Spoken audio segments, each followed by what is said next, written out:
Welcome to the Holistic Beauty Podcast. We are going to chat all things holistic and integrative beauty and skin health. We are licensed naturopathic doctors practicing in sunny California, and we are changing how skincare is looked at. We want you to understand that skin health is a manifestation of balance from within. And each week, we are bringing you tidbits to complete your skincare routine from the inside out and the outside in. So let's get into it.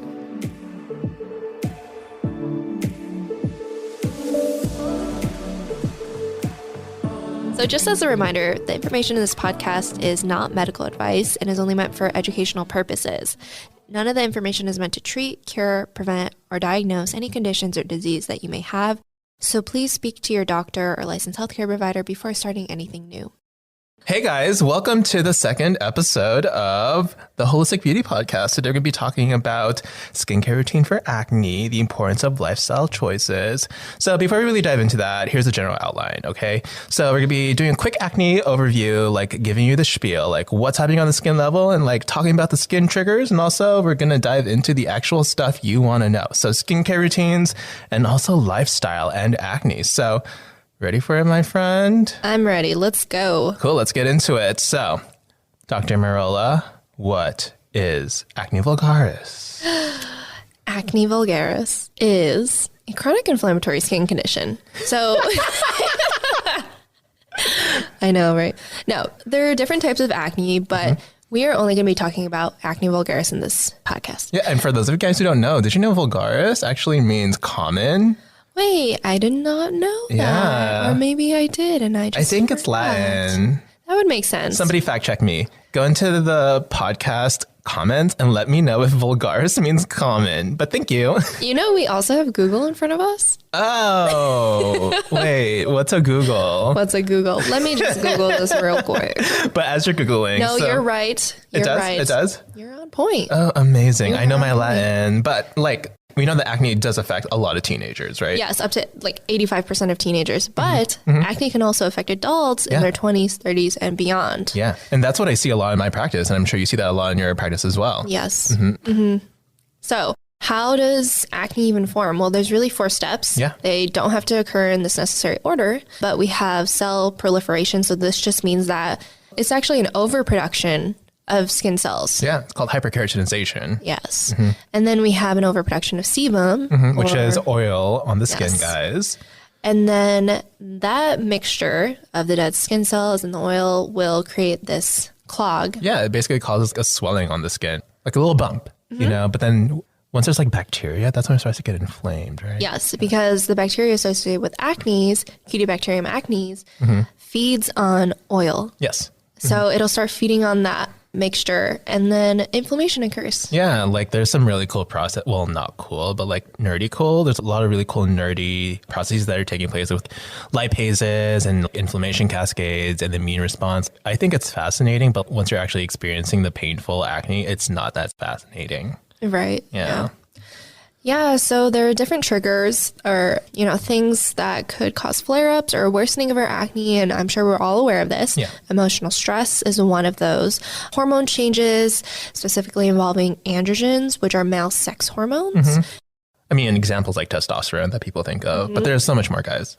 Yeah, using greasy products, sweating, and pregnancy can sometimes worsen acne as well in some individuals. That's really fascinating. I was actually doing a deep dive into it. And during the 3rd trimester, females are most likely to experience acne because of changes to testosterone and androgen. It's so interesting. Yeah, maybe we could do an episode on that in the future, pregnancy and acne. I know, that'd be fun. Yes. Oh, right. Yeah.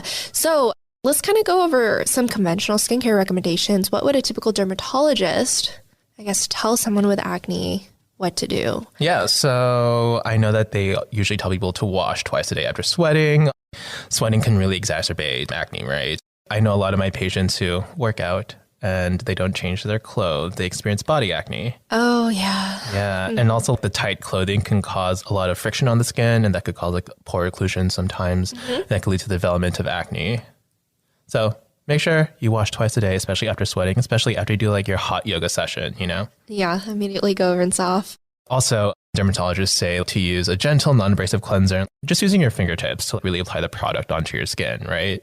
Because a washcloth or a sponge or something else could irritate the skin. Yeah. Just what we don't want. Yeah, we want to be as gentle as possible, So just make sure you're using these gentle products and also making sure it's alcohol free.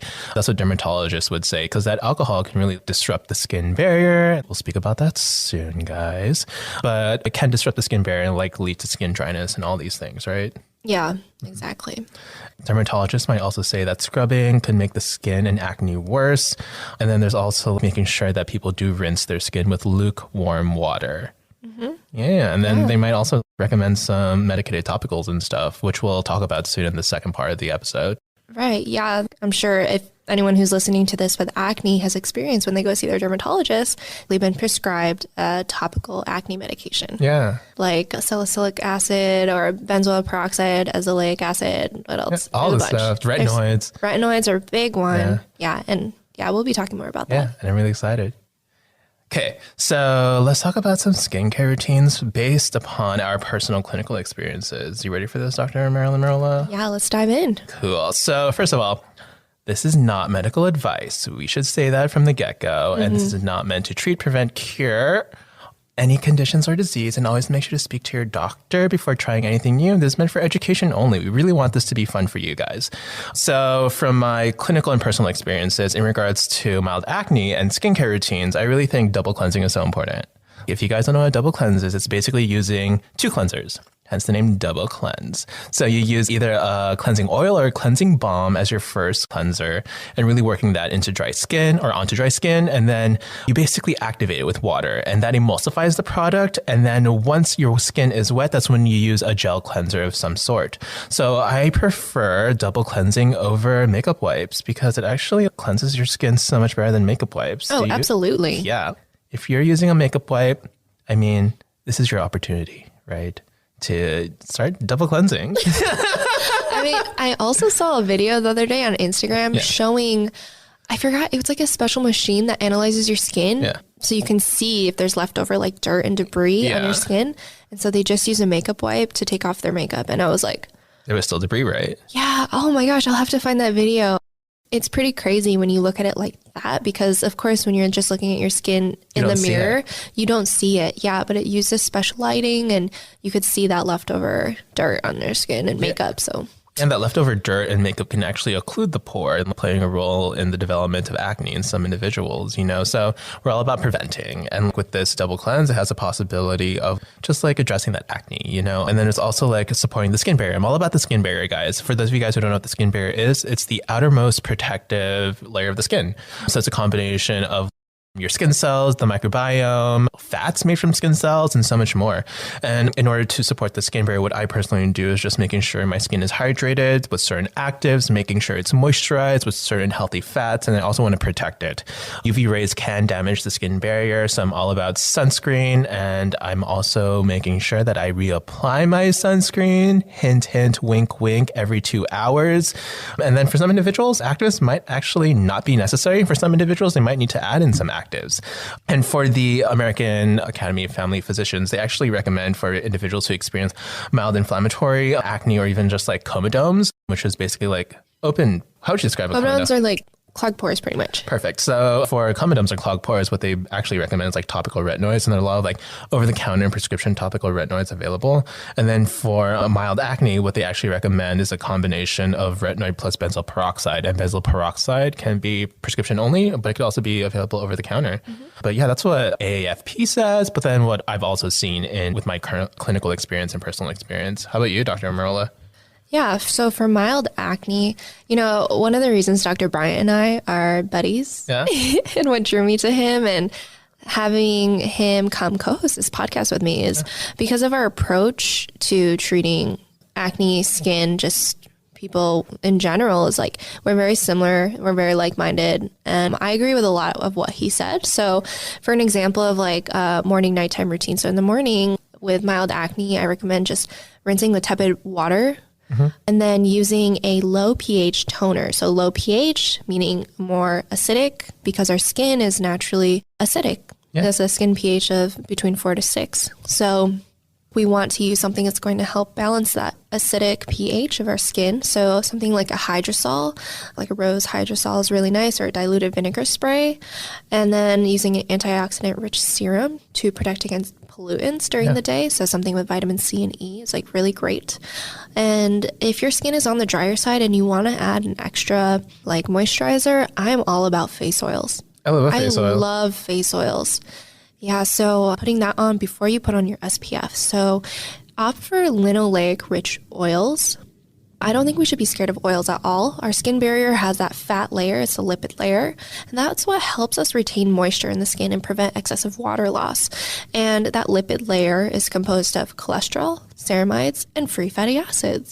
So choosing to use oils that are rich in free fatty acids, omega-6, omega-3, and linoleic rich oil is preferable because studies show that acne-prone skin is actually deficient in linoleic acid. That's actually so interesting to me. Like, we tend to think of omega-6s to be inflammatory to the body, but it's actually really great for the skin. Yeah, topically, it's amazing for the skin. That's wild. When we ingest it, it's a different story, right? Yeah. Just because of the way it's metabolized. Maybe we can go into that in a different episode too. We'll see, guys. But yeah, so examples of linoleic rich oil include sunflower, grapeseed oil, borage oil, rosehip, pumpkin, and evening primrose oil. Those are all really great options. And then, yeah, on top of that, SPF moisturizer. Always put that on. I opt for mineral-based over chemical, and using something with zinc oxide is a great choice. Yeah. And then for nighttime, I'm all about double cleansing too. So using the linoleic rich oil cleanser, wabi-sabi, Earth Harbor, and there's another. Girl, you love wabi-sabi. I'm obsessed with wabi-sabi. I like them. Well, they used to be local in San Diego. Oh. That's how I discovered them. We used to have a Credo store in San Diego. They're gone. They didn't survive COVID, which was really sad. And that's how I discovered them. And also her packaging is really beautiful. And there's another company called Wild Care that makes a really good oil cleanser that I'm actually trying out right now. So I really like it. Cool. Yeah, it's all botanical based. I'm all about botanical based skincare products. We'll talk about that too, maybe when we start talking. I'm actually using a cleansing balm from Josh Rosebrook right now. I have it here, so you should try it. Like, it feels so nice. It has like an herbal scent to it. Yeah. It's all botanical. But yeah, I've never heard of like, what was the last one you said? Wild Care. Wild Care. I'm going to look into it. I only know of them because we have this little skincare store. It's like considered clean beauty or whatever, called Shop Good in San Diego. Yeah. And so they carry it. They carry their skincare products. And where I live, it's literally like a couple minutes away. That's nice. I can just walk down from my apartment and just go there. So it's really convenient. So I just go there all the time for my skincare stuff, and they know me. They're like, "Hey, Marilyn." Jealous. Hi, I'm here again. Yeah. So anyways, back to the nighttime routine, right? Yes, nighttime routine for mild acne. Double cleanse, especially if you wear makeup. I do notice, because I've done this with myself too, if I just use a gentle cleanser alone on a day that I've worn makeup and I look at my face, I can still see the makeup.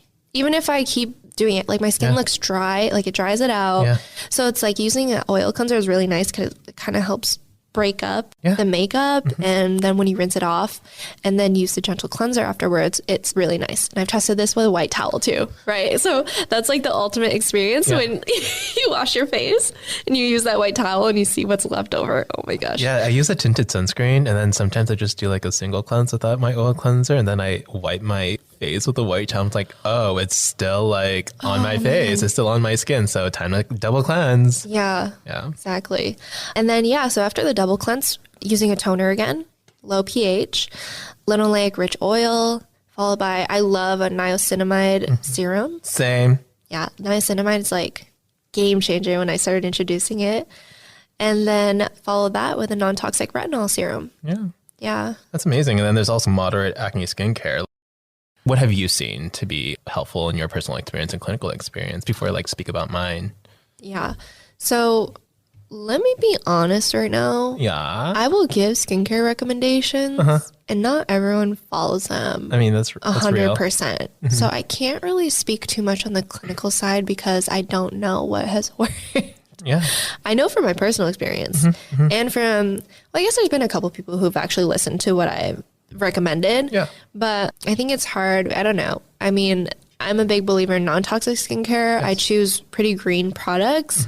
I'm very picky because, I mean, I can go into that in another episode too. We can dive into that. But I just believe that products that we're exposed to every day, it doesn't mean like everything in your life has to be organic, non-toxic. Yeah. That's really hard to do in this day and age. Yeah.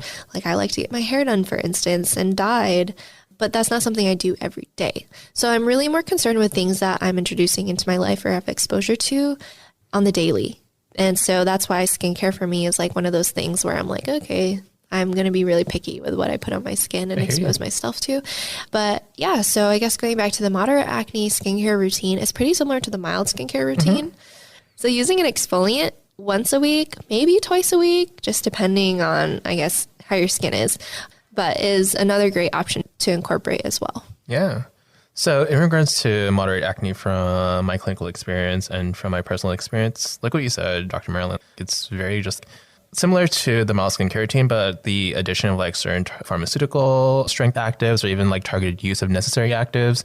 So in regards to moderate inflammatory acne, the AAFP does recommend like a topical retinoid with benzoyl peroxide plus a topical antibiotic. And what I've seen in my personal experience and clinical experience, like a double cleanse is really important. Skin barrier support with indirect microbiome, skin microbiome support is really important. And then targeted use of necessary actives such as salicylic acid, benzoyl peroxide, zinc, PCA, and more might be worthwhile. But at the end of the day, it's dependent upon like a patient's preferences. And yeah, that's basically like what their preferences are and what their... And budget probably. And right? budget That's too. important. Yeah. That's a really important thing to consider in regards to patient care, like the cost of treatment at the end of the day, you know? Honestly, some prescription strength actives are like cheaper than skincare products, you know? Yeah. There are some skin oils that are $200 or like, oh my gosh, I'm not going to say the brand, but there's this one hyaluronic acid serum that's like $300. And in my head, I was like, oh my gosh, hyaluronic acid. I know what you're talking. I think you do. Okay. Yeah. We don't need to say names. I think I'll ask you later. Yeah. But I'm just like, hyaluronic acid bulk, if you're going to buy it, just bulk, like it's not that much. Like, yeah. What's the scam? But yeah, that's what I would end up doing for moderate acne. It's just depending upon like patient preference and then what I've experienced clinically and personally. Oh, I love that. I think that's great. I'm all about supporting the skin microbiome, especially with all the research coming out about it. Yeah. It's pretty amazing. Yeah. The skin microbiome is so fascinating. Oh, yeah. And there's this like new skincare company out there that's using like postbiotics to support the skin health. Yes, you told me about this. Yeah. It's so neat. Yeah. And I think that this new frontier that we're moving into with skincare is not about probiotic skincare, but actually postbiotic skincare. And I think that's just so cool. And for those of you guys who don't know what a postbiotic is, it's basically a bacterial byproduct that's meant to support skin health. But bacteria can also be found in the gut, and that can support gut health as well. It's just so fascinating. And then I feel like we should move on to severe acne, right? Yeah. Well, let's start with you. What's kind of your routine that you use for severe acne? So I want to let people know if you are experiencing severe acne, some pharmaceuticals might actually be more important to focus on because as a licensed naturopathic doctor, I do understand the bounds of natural medicine, you know, and then once somebody is experiencing more severe acne, possibly looking into pharmaceuticals may be more worthwhile than just focusing on natural medicine itself. So what the AAFP actually recommends for severe, like inflammatory acne, is going to be the topical use of retinoids with benzoyl peroxide and an oral antibiotic. And if that doesn't help out, there's oral isotretinoin, which we can talk about. That's like a really big topic. And from what I've seen is that, like what I said, severe acne, natural medicine can work alongside it, but it shouldn't really be the focus in my opinion, at least from what I've seen in clinical practice. So in regards to severe acne and skincare routine, it's going to be very similar to like moderate acne, except with a greater reliance on pharmaceuticals. So it's going to be like a double cleanse, skin barrier support, and then it's going to be those prescription strength options that I spoke about. What are your thoughts, Dr. MEROLA?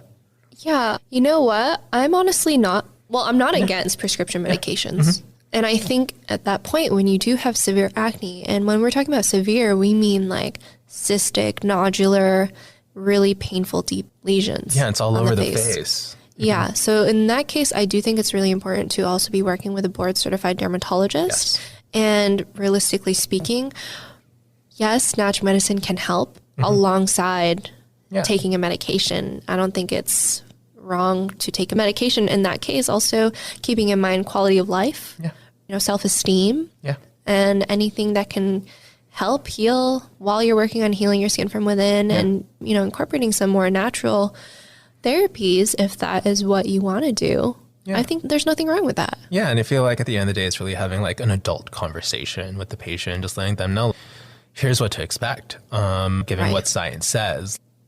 Like natural medicine is great, but like you are experiencing these symptoms, and it would be worth some individuals' while to consider pharmaceutical therapy and having naturopathic or natural options more as like an adjunctive way to support or enhance skin health. Yeah, exactly. I agree. So definitely at this point, throwing in medicated cleanser topicals like something with salicylic acid, or if you're allergic, maybe lactic or malic acid. Using a toner that is also like anti-inflammatory, supports the acidic skin pH. So I really like diluted vinegar spray again. So for instance, something that's really economical that you can just make at home, take a tablespoon of white distilled vinegar or apple cider vinegar and mix it in with purified water, about 14 to 15 ounces. And just use that to spray all over your face, spray all over your body to help support that acidic skin pH. Yeah, I learned that from a dermatologist I shadowed here in Palm Springs. Interesting. And I know that some dermatologists, or more like natural leading dermatologists, say for some of their patients, instead of using like certain types of detergents for laundry, to actually put apple cider vinegar in their laundry to help out with skin barrier on the body. Really? Yeah, it's really fascinating. That's neat. Yeah. Cool. Yeah, I love that there's some dermatologists that are saying that. Yeah, it's really interesting. Yeah, and then pretty much, I mean, like the routine that I would recommend is pretty similar to the other one. It's just, again, adding in that medicated topical. And then, of course, whatever your dermatologist has you prescribed on to help in the meantime, too. Yeah. Yeah. Okay, so how about lifestyle? For those of you guys who don't know what lifestyle medicine means to a naturopathic doctor, it really means looking at diet and exercise and like mindfulness or like stress, you know? And sleep hygiene. And sleep hygiene. So it's really looking at all of those. So in regards to diet, like diet has been linked to acne. So science does show that diets that are rich in simple carbohydrates and diets rich in dairy have been linked to the development of acne. And interestingly enough, I'm going to nerd out, bear with me. Interestingly enough, what science shows is that simple carbohydrates from white rice, white potatoes, pastries, bread, cookies, potato chips, like all the white stuff. Yeah, so what science shows is that it actually triggers the body to produce more insulin. And insulin is a pancreatic hormone that's meant to balance blood sugar levels. And insulin also has been known to trigger the production of testosterone in the body. And testosterone does play a role in the development of acne by promoting cellular proliferation or hyperkeratinization. And it also has been shown to promote sebum production, which is skin oil production. Yeah. And then in regards to like whey protein or like whey found in dairy, science shows that whey actually increases IGF-1, which stands for insulin like growth factor 1. And like what its name says, it acts a lot like insulin. So it's going to trigger the body to produce more testosterone, and that's how it could play a role in the development of acne. So like looking at diet is going to be so important. But we also know like diet does affect the gut microbiome. And I think that's so fascinating, right? So there's some interesting science coming out that's saying that people with acne are more likely to experience IBS. Like they've been linked to each other. And then as a naturopathic doctor, I think about like, okay, what's causing the IBS, right? So yeah, so we do know small intestinal bacterial overgrowth might be one of the root causes of IBS, and that's basically like a gut microbiome imbalance. And we also know that certain probiotics may actually influence acne. It's all really, really interesting. But we also know that diet affects the gut microbiome. And then we also spoke about postbiotics. And then there's science saying that like certain gut bacteria actually increases a certain type of postbiotic that has been linked to insulin issues, possibly leading to acne. You know, we haven't seen the science saying that, okay, like this postbiotic causes acne, but we do know that this postbiotic called branched chain amino acids basically has been linked to insulin issues. So it's all really, really interesting, you know? And the reason why, I don't know if this is already like self-explanatory, but we know that there's a strong gut-skin connection. Yeah. So it's like paying attention to our diet and how it affects our gut is also really important when it comes to trying to heal acne. Yeah. And also with regards to acne and diet, I just want to throw this in there, is that historically, if we look at certain populations, there's indigenous people of Canada, South African Zulus, Japanese Okinawans, Ake of Paraguay, and the Kitavan Islanders of Papua New Guinea. So what we've seen is that when they were exposed to Western diets, this includes eating processed food, dairy, and refined sugar, then acne appeared. And interesting. isn't that really interesting? So Of course, we know that the Western diet, standard American diet, is also very inflammatory. And inflammation is one of those underlying factors that contributes to the formation of acne. Yeah. So it's super interesting, but it's also not surprising, you know? Yeah, and especially like after the science that we spoke about in regards to processed sugars and simple carbohydrates and dairy and like whey protein found in dairy, it's just like, okay, maybe there is something going on with diet, you know? Right? Okay. Yeah. I'm not going to go on a rant or anything. I mean, we're going to speak more about it in the next episode. We'll talk about it more. You know, diet and what science has shown, but there's definitely a link between like certain types of foods leading to the development of acne by triggering hormones. And it's just really fascinating. Absolutely. You know? And I feel like once you do understand that and really understand the biochemistry, it kind of paves the way for opportunities for like root cause treatments. And it's just really exciting and just cool, you know? Yeah. And then like, going into more in lifestyle, like stress, sleep, exercise, all so important. So like in regards to stress, we do know that there's this brain hormone, and bear with me again, guys, I might talk really fast because I get nerdy and excited. So when people experience stress, the brain perceives it, right? Like it senses a stressor. So it could be physical or emotional stress.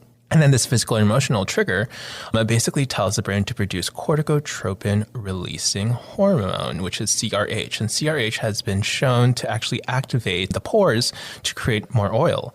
So maybe that's how a way that stress can actually trigger acne. But we also know that when people experience stress, they want more sugar. Like, is that it too, you know? Or maybe a combination of both. So what can we do for individuals who experience acne after a stressful trigger, you know? So there are a lot of things that can be done. There's a lot of dietary things. So I know that in my clinical practice, looking at healthy blood sugar levels, really preventing symptoms of hypoglycemia. So low blood sugar is going to be really important because that is a stressor to the body, you know.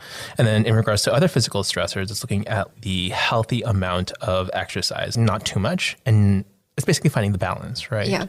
And then in regards to emotional stressors, there are a lot of things that can be done for that. And it's actually really interesting.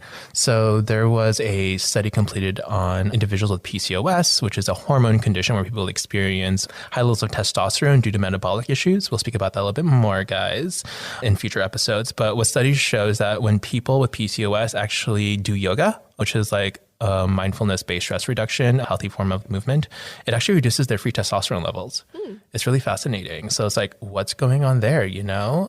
Like, how many hours a week or how often are they doing that? Yeah, so I need to look at the details. Gotta check those deets. Yeah, I gotta check the deets because it's been a minute since I actually looked at the study. Yeah, no, but that's really neat. Yeah, but it's really interesting. They're seeing how people with PCOS experience better hormone profiles after doing yoga. It's really cool.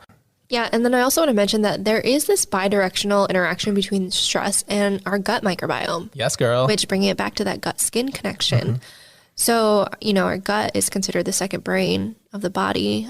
And so psychological stress can actually activate that HPA axis and release cortisol, the stress hormone. And then this increases our intestinal permeability. And if you don't know what that means, so if normally our gut intestinal lining is semi-permeable and allows small molecules in and is basically just like a control mechanism, right? So it allows certain things in and out of the body. And so when we have hyperpermeability of the intestinal lining, meaning that more things can pass through that aren't normally supposed to get through, and that's where we have issues and we see leaky gut. Yeah. Well, that is leaky gut. Yeah. So the way I understand what you were just saying was that when people experience stress, it can lead to gut issues, right? And what we do know is that when people are stressed, they can experience symptoms of IBS, this gas, bloat. Yeah, bringing it back to that. Yeah. And it could also affect their digestion at the end of the day. But the thing that's also really interesting is that cortisol can slow down the gut. And once the gut is slowed down, it could also increase somebody's risk for gut microbiome imbalances. So going back, just like putting the pieces together, you know, with like the constellation of different research points that we spoke about, like is stress playing a role in hormone imbalance because of like gut issues? Is it playing a role in actual CRH that we spoke about? Like there's so many things. It's fascinating, you know, it's actually really cool. But at the end of the day, if you're stressed out, what can we do for it, you know? Yeah. And it also kind of shows how like some people who go the conventional route and aren't seeing the results that they want. Yeah. You know, there's so much more at play. Yeah, exactly. And that's kind of like exciting, you know, like open the doors for different opportunities and address those opportunities, right? Yeah. Oh, that's why I love our medicine. I know, right? And then sleep. Sleep is so important. So sleep is really important, guys. If you're not getting enough sleep, you are going to wake up unrefreshed and feeling like tired and like you're dragging your feet all day, right? And that can actually be a stressor to the body. It could be a physical stressor because you are pushing yourself to go through the day, like getting through work, dropping the kids off, making meals, going to the gym if you even wanted to go to the gym. And it could also be a psychological stressor too, like some individuals might think, at least for me, and speaking for myself, I like to be busy. If I am not keeping busy because I'm feeling tired, I experience stress from it. I don't know if you experienced that, Dr. Merola, but that's what I experienced. If I'm not getting enough sleep, not only is it going to impact my overall well-being, but I've also seen it affect my skin, you know? Mm-hmm. And then I also know there's like a circadian rhythm to the skin, right, Dr. Merola? Yeah, there is. And it's pretty neat. So during the day, our skin is more focused on protection, and at night, it's focused more on rejuvenation and repair. So during the day, you may notice you have more oil production. Yeah. And your skin is also more acidic during the day, and also your skin's a little thicker. And then during night, there's DNA repair going on, and you have increased barrier permeability because just like our gut has an intestinal lining that's semi-permeable, our skin also has this permeable barrier. Yeah, so, a skin barrier at the end of the day, right? Yeah, and it's that lipid barrier that kind of what's allowed in and out with regards to like water, for instance, and moisture. And so we have higher barrier permeability, meaning more things can get through our skin barrier. Yep. That's why it's really good to put on certain actives at night so that they can penetrate the skin better. Oh, that makes sense. And then there's also slugging. There's also slugging. I mean, we could talk about that in a future episode, but I know that a lot of people do slugging because of how the skin is supposed to be more permeable in the evening. Yeah. And I mean, it makes sense because also, I don't know if you noticed, some people, maybe more so with like eczema, for instance, more itching at night, drier skin. It's because of that increased permeability and excessive water loss. Yeah. So of course, like what did I just say? Slugging at night makes sense because it's also providing that moisture. Yeah, I hear you. So just make sure that you basically support sleep. It's so important. So recapping on what we said in regards to like lifestyle and like acne, there's so many things that can be done. So really focusing on diet and how diet affects the gut microbiome and gut health and how diet has been linked to hormones. That's all really fascinating, right? And then there's also the stress aspect as well. So looking at physical stressors and emotional stressors and psychological stressors. And then exercise is so important as well. We didn't really touch base on exercise now that I think about it. We didn't. Yeah. Okay, let's like speak about it really quickly before we wrap up this episode, because exercise is so important for like stress response. People feel amazing after exercise. Like after I do a spin class, I feel high. I feel great. Endorphins running, you know, and I don't feel stressed. And then later on in the day, like if I didn't exercise, I noticed that I do feel more stressed. Is that something that you experience as well, Dr. Merola? Yeah, I've noticed that as well for sure. Yeah. And also I tell my acne patients, it's just important to get any kind of daily movement in general, just to support that lymphatic system and to help with supporting the elimination pathways of the body. I love it. And then also there's even research showing that regular exercise will increase the number of short chain fatty acid producing bacteria. Interesting. Big mouthful really cool. Right there. Yeah. But short chain fatty acids are really important for gut health, and they serve as fuel for the cells in our intestinal lining. Yeah. And so, I thought that was pretty interesting because exercise also supports gut health, which will in turn support skin health. Yeah, it's really fascinating. And we also know that when people have lower levels of short chain fatty acids, it basically leads to symptoms of leaky gut. Like people have more leaky gut symptoms. And it's all really interesting how I'm like connecting all the dots in my head. I wish we had like a video. I feel like I'm like that meme where there's that lady with all the equations around her. I know exactly what you're talking about. I feel like that's what I look like right now. That's what you look like right now too, actually. But that is our episode today, guys. Thank you so much for listening. I hope you guys had an awesome time listening to our topic today, which was all about skincare and the importance of lifestyle for acne. So it would be amazing if you guys actually share this podcast with your friends, family, and skincare community. Like anybody who has been experiencing acne that keeps on coming back, like share this with them. They might find it really valuable. And if you want to connect with us, make sure to follow us on Instagram. It's going to be in the show notes or in the podcast description. And then if you do want to check out our website, it'll also be in the podcast description. And of course, please subscribe. Please subscribe. It'd be amazing if you did subscribe so that you get our podcast episodes every week. And actually next week, what are we talking about? Next week, we're talking about root causes of adult acne and the science to back it up. Your favorite. My favorite. And you don't want to miss that. So make sure you're subscribed. Alrighty, guys, we're out of here. Have a good day. See you next week. Bye.